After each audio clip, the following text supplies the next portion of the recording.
All right, good morning. It's your buddy Bill here, the morning anchor for KCTV5 News this morning. We are getting ready for Bill's Weekend Picks. Again, our weekly segment we do every Thursday at 10:30 here on KCTV5 on our streaming platforms on KCTV5.com, on YouTube, and on Facebook. I want to thank you so much for joining us as we go through a whole lot of things happening in Kansas City here this weekend. We've trimmed it down to just a few things for you. Again, there's no way we could ever go through every single thing here in Kansas City, but we're going to give it our best shot. Of course, if you have an event that's happening here, not this weekend, but here in the next couple of weeks, let me know about it. You can find my contact information on KCTV5.com. It's just Bill KCTV5. If you look that up, you'll find me. I'll end up there and we can hang out. We can talk about things that are going on. But let's go ahead and get started with something happening this weekend. This is an event that I used to go to as a kid.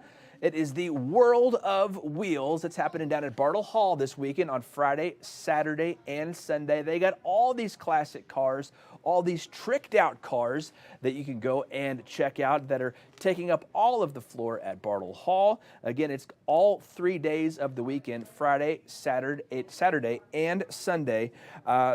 Tickets are $24 for general admission for adults.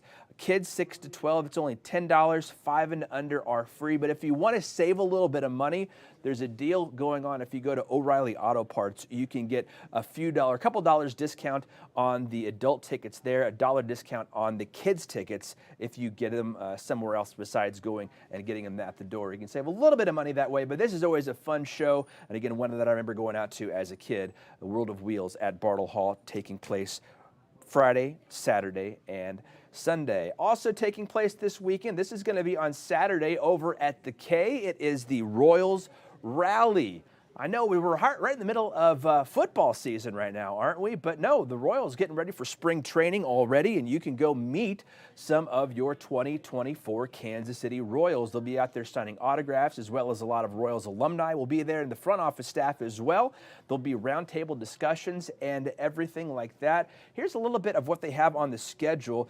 This is at the Royals.com, but you can see the tickets. Unfortunately, the VIP tickets are already sold out. GA tickets, $25, but that does get you access to player autographs.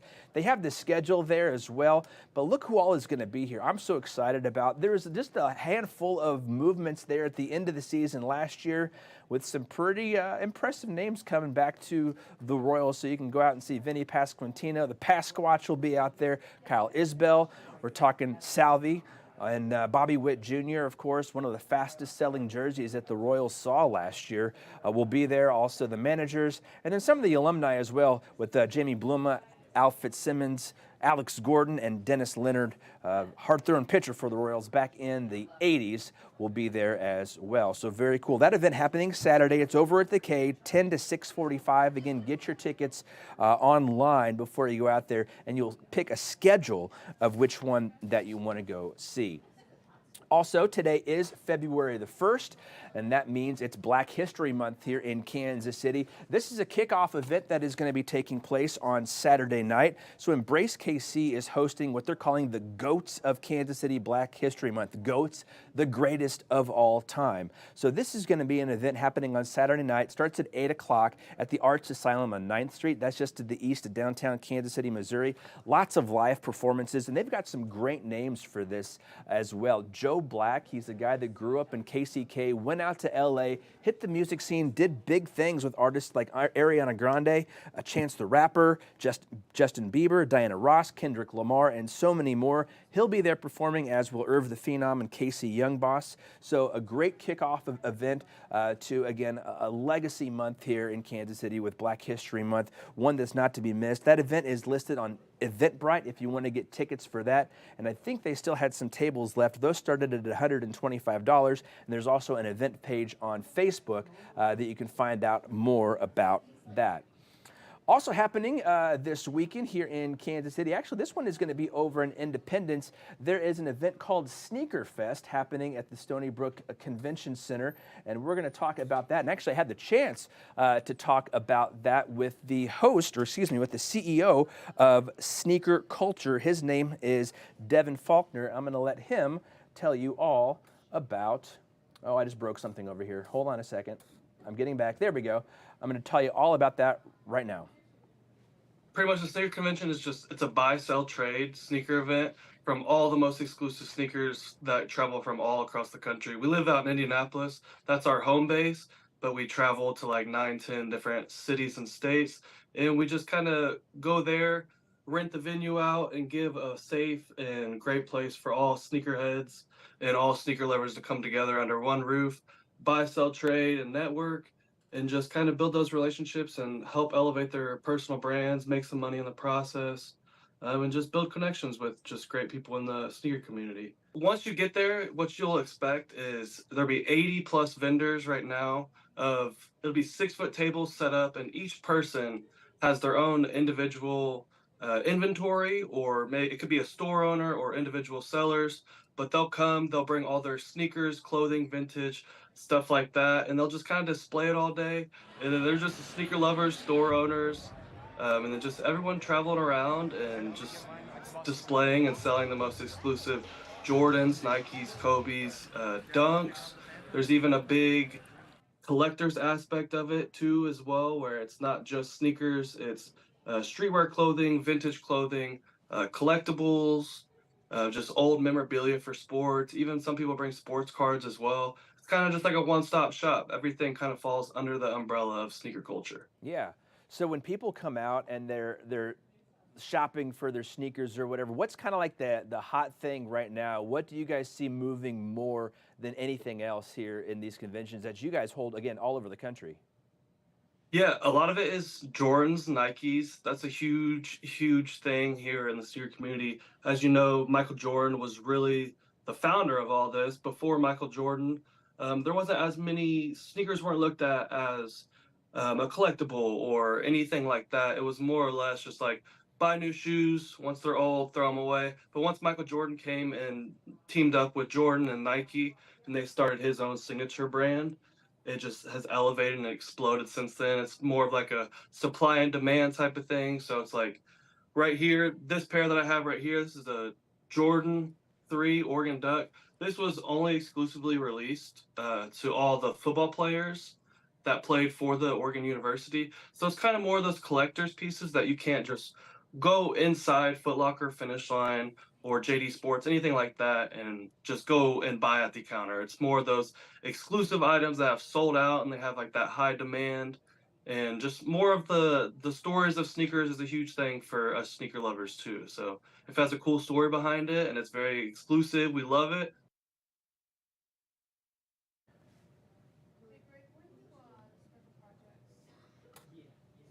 So there you go. That's going to be again at the Stony Creek Conference Center on Sunday, noon to 5, and there's tickets available on their event site if you want to go check that out. But again, thanks to Devin for chatting with us a little bit yesterday about that. I'm not a big sneaker guy, but the way that he talked about it and his passion for it, it sure sounds pretty cool. I know there's a bunch of sneakerheads back here in the newsroom behind me that might find their way over to that.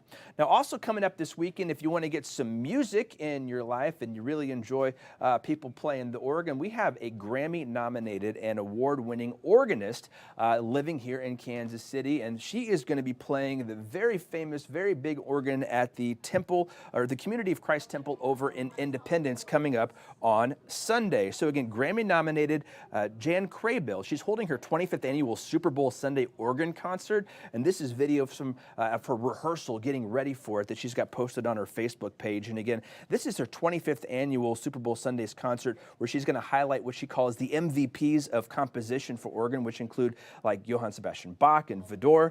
And she's also a big, she's a Chiefs fan too. So she has a Chiefs improv piece that she's going to play at the beginning of her concert. Here is kind of the schedule of what she's going to play, again, including the piece from Bach and Vidor there, as well as Zimmerman, Sowerby, Anderson, Andre, and a couple of others. But again, the Go Chiefs improvisation on football themes might be the one that I'm looking forward most to. And she does note that back in, she has held this concert again for 25 years. The last two times she's done it live was in 2020 and in 2023 after taking 21-22 off because of the pandemic. And she notes the Chiefs won the Super Bowl after those concerts. So can't wait to hear from Jan again, her Super Bowl Sunday organ concert happening on Sunday out at the Community of Christ Temple in Independence. Coming up next, we have a big event, obviously coming to this spot right here. That's Arrowhead Stadium. And coming up in 2026, the World Cup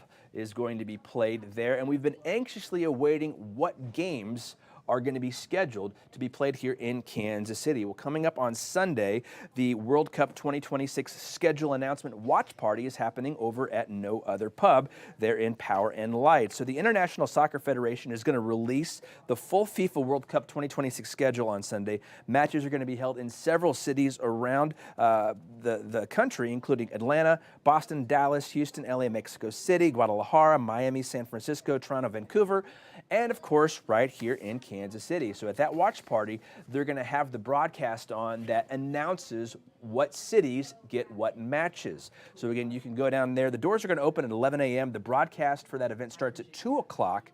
So they have that going down there, and you can go check it out and find out who's going to be playing here. Of course, we've reported on a couple of rumors that have been around that Germany may make their headquarters here in Kansas City. So the team from Deutschland could be here, a very powerful team. They've done pretty well in previous World Cups, so we'll have to wait and see if they come out and do big things. But again, that is happening on Sunday, 2 o'clock, over at No Other Pub in Power and Light. I do have one more event we're going to talk about here, and then I'll let you go here for today. But again, I did want to give a shout out to these fine folks here over at Casual Animal Brewing, and a big congratulations to them because they're having their 6th-year anniversary party on Sunday, and they were so nice. When I first got to KCTV5, they were one of the first people I got to interview as part of my job here at Channel 5 for the Parkville Micro Brew Festival. So this was back in 2018, and that's one of the owners of Casual Animal. But again, they're having their 6th anniversary party on Sunday, encouraging you to wear their Hawaiian shirts, and they do a great local motive charity thing there where one of their beers, $2 from a pour of those beers goes to help a local charity here in Kansas City, and they rotate those out all the time as well. So congratulations to them on their 6th anniversary, again happening on Sunday. That's just a few of the things happening around Kansas City here this weekend. Again, want to invite you to send me your events so we can talk about them here on Bill's Weekend Picks. Again, if you look right down there, it says Bill KCTV5, and that's where you can find me on just about any social media, Facebook, Instagram, Twitter. I don't have my ICQ or my AOL on anymore, or my MySpace. That's canceled as well. But you can find me there and send me a message. Let me know what's happening in your world. I'd love to know about it so we can let everybody else know as well so people can come out and attend your event. But again, thank you so much for joining us again here for another edition of Bill's Weekend Picks. Have a great week. Have a great weekend. We'll see you back here next Thursday at 10:30. Take care.